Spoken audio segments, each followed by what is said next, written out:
احذروا الدنيا. إذا أمات الناس الصلاة وأضاعوا الأمانات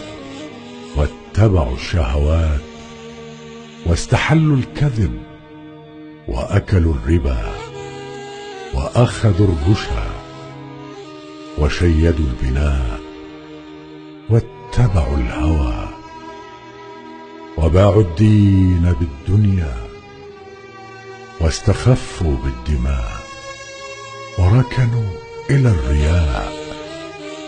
وتقاطعت الأرحام وكان الحلم ضعفا والظلم فخرا والأمراء فجرا والوزراء كذبا والأمناء خونة والأعوان ظلمة والقراء فسقا وظهر الجور وكثر الطلاق وموت الفجأة وحليت المصاحف وزخرفت المساجد وطولت المنابر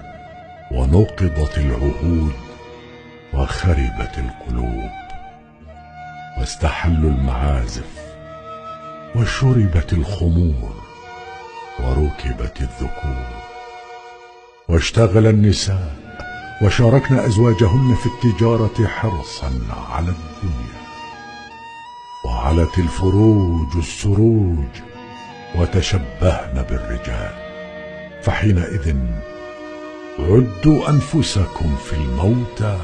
ولا تغرنكم الحياة الدنيا فإن الناس اثنان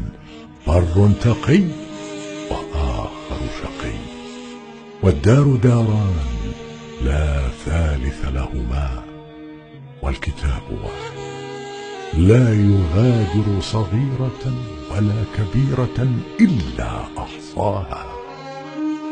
ألا وإن حب الدنيا رأس كل خطيئة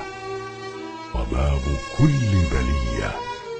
ومجمع كل فتنة وداعية كل ريبة فليكن حظك من الدنيا قوام صلبك وإمساك نفسك وتزود لمعاد